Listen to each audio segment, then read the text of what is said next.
Stop using percentages to figure out your warm-ups. Stop using a chart, stop using an app. Stop it right now.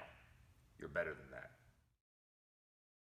But Phil, you say, my coach told me to use these percentages when I warm up. He even gave me this handy chart, or maybe this app that you have is so easy to use. Believe me, I know and I understand. We give percentages to people also when they're new to lifting. And yes, we even have a handy chart. But that's the key phrase, new to lifting. If you've been doing this for a couple months, you are no longer new to lifting. You've got some experience under your belt, under your lifting belt, if you will. So let's talk a little bit about a warm-up. Remember, a warm-up should satisfy 3 criteria. 1, it should prepare you for the work sets. This is why the weight increases as we warm up. Number 2, the warm-up should not exhaust you by the time you get to your work sets. This is why we're typically going to taper the number of reps in our warm-up sets. So we might perform 5 reps, and then perhaps 3, and then perhaps 2. This is also why we're not going to perform a billion warm-up sets, which in addition to being exhausting, also takes forever. And criterion number 3, the one we don't talk about a whole lot, is that whenever it's possible, whenever it's reasonable, your warm-up is going to bow to convenience. This third criterion, convenience, is typically the reason we might give a new lifter a percentage-based system in the first place when they're warming up, because new lifters already have a lot to think about when they're lifting. Where do I put my hands when I squat? Shove my knees out? Push the floor? You get the idea. However, convenience is also the very same reason that you, as an experienced lifter, will not use a percentage-based system. You're not going to bother with calculating percentages or getting out your chart or opening up your app. Instead, you're going to use common sense, your experience, and your noggin. And with very little practice, it's going to be faster, easier, and therefore more convenient than using percentages. A solid approach, not the only approach, mind you, but a solid approach, is to perform 2 sets of 5 with the empty bar, and then perform 3 to 4 weighted warm-up sets after that, each one heavier than the last, and spaced out roughly evenly in terms of the weight. Now, if you're a very strong lifter, you might need more weighted warm-up sets, and if you're a not so very strong lifter, you might need fewer weighted warm-up sets. A few comments before we do a couple examples. Number 1, you don't need to use fractional plates in your warm-ups. And by that I mean anything that's a 1.25 pound plate or smaller. There's nothing wrong with it, but it's probably not necessary. So just leave the 1.25 pound plates alone for now.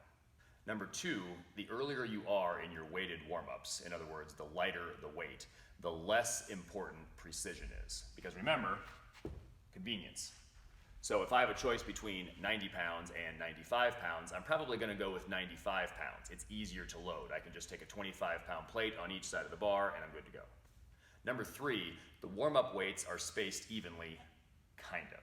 Don't sweat it if you've got jumps that aren't exactly even. And if you have jumps that are smaller, put them towards the end of your warm-up. That way you don't stick yourself with a large jump from your last warm-up to your first work set.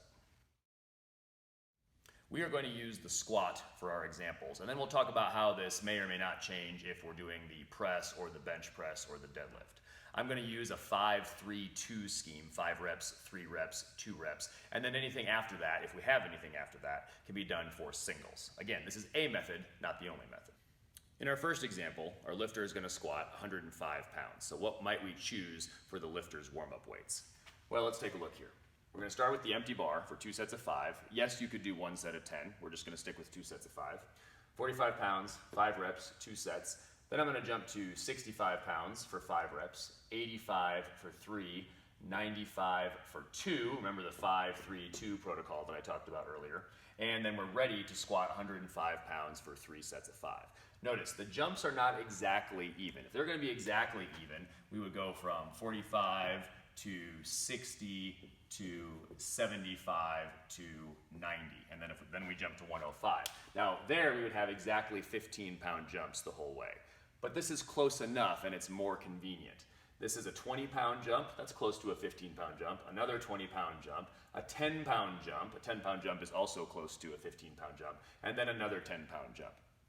These are convenient, they all end in the number 5, which means I don't have to use 2.5 pound plates, which is kind of nice.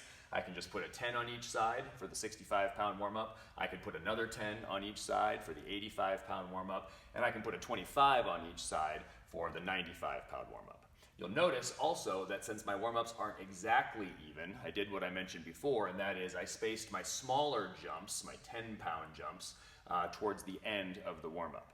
Now, could we have gone 65, 85, 105? That'd be a 20-pound jump, a 20-pound jump, and another 20-pound jump, and just done 5 and 3 and then gone to 105. Possibly. That's going to depend on experience. You're going to find out over time whether you're comfortable making a jump from 85 pounds to 105 pounds. A reasonable approach is, if you find that jumping from 85 to 105 makes 105 feel really heavy, then put another warm-up in between.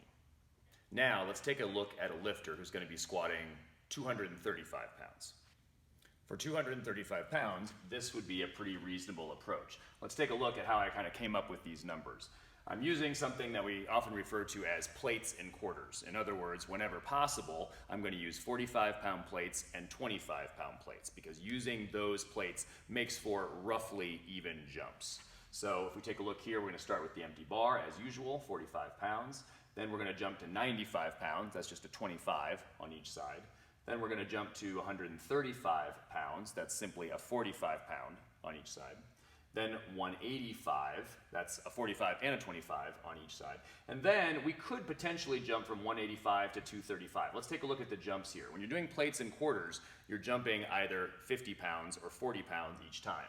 From 45 to 95, we've got 50 pounds. 95 to 135, we've got 40 pounds.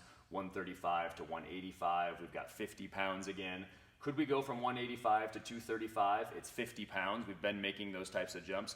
Yes, possibly we could, but it might not be a bad idea to get in one last slightly heavier warm-up to kind of give us the feel for that heavier weight. And if you're going to do that, we've done 5, 3, and 2. As I mentioned earlier, anything after that is just going to be singles. So we do 215, or we could do 210, somewhere in that neighborhood, 215 for a single. And then we're ready to squat 235. Again, it doesn't have to be super precise, it just needs to get you ready for 235, but also not exhaust you. Now, let's take a look at our last example, and this time we're going to have a lifter who's squatting 385 pounds. If our lifter is squatting 385 pounds, here are two different approaches. Very similar, but two different approaches to doing it. The first way, we're still playing the game of plates and quarters. So 130 after the empty bar, 135, then 185, then 225, 2 plates and a quarter, 275, 315, and then another one somewhere in the middle between 315 and 385, because going to 315 right to 385 seems like a little bit big of a jump. Now, would this work? You'll notice that we're doing 5, 3, 2, and then singles the rest of the way. Absolutely it would work, but remember, if this person's squatting 385 pounds, jumping from 135 right to 225 pounds probably isn't going to be a problem for that lifter. So while this would work, I would probably recommend eliminating the 185 set and just jumping from 1 plate to 2 plates right away. It eliminates a set, this lifter is still going to be well prepared, and the warm-up takes less time and a little bit less effort as well. So I'd probably go 1 plate to 2 plates, 2 plates to 275, 2 1/4, or 2 plates and a quarter, then to 3 plates, and then to 350. Again, your ability or your comfort with making that jump from 1 plate to 2 plates is just going to be something that comes with time and experience. You're going to know over time whether or not you're comfortable making that jump from 1 plate to 2 plates, or if you need to do 185 right in the middle. For the bench press and the press, the process is roughly the same. You're still going to start with an empty bar, but if your work set is pretty close to the empty bar, let's say your work set is 65 pounds, I'd probably recommend that you grab a lighter bar if you have one available and do your empty bar warm-up with that bar instead. So instead of starting with 45 pounds, which is quite close to 65 pounds, maybe grab a 10 kilo bar, 22 pounds, or a 15 kilo bar, 33 pounds, and start with that bar before moving on to a 45-pound bar. Now, for the deadlift, you won't actually start with an empty bar, but you do want to start with something that is relatively light, but also still has full-size plates. So if we take a look at our 385-pound lifter, or who's lifting 385 pounds, let's say in the deadlift, instead of starting with 45 pounds for 2 sets of 5, he's just going to go directly to 135 pounds, full-size 45-pound plates on each side of the bar, and do a set of 5. If he's already squatted earlier in the warm-up, 135 by 5 will be just fine for starting out, and he can proceed through the rest of the warm-up just like we wrote out here. If, on the other hand, it's his first lift of the day, if deadlift comes first for him or her that day, then maybe we'll perform 135 for 2 sets of 5 to get started, and then progress through the rest of the warm-up. For our 105-pound lifter, or a lifter who's going to deadlift 105 pounds, we're probably just going to start with 65 pounds right away. We'll grab a 10-pound bumpers on each side of a 45-pound bar, start with 65 for a set of 5, and proceed through the warm-up. Now, if we've got a lighter bar, that's great. We can start with something even lighter than that, but even 65 pounds will probably work just fine because remember, we've probably already squatted earlier in the workout, and squatting does a very nice job of warming up the legs and the hips and the back. So, wrapping things up here, warming up this way requires a little bit of practice, but it doesn't take very much practice. And once you get used to it, you'll never go back to a strict percentage-based system again. So, I hope you found this useful. If it was, please let us know. Hit the subscribe button, or leave us a comment below, or give us a thumbs up. Check out our other videos. We will see you next time. Hope this helps.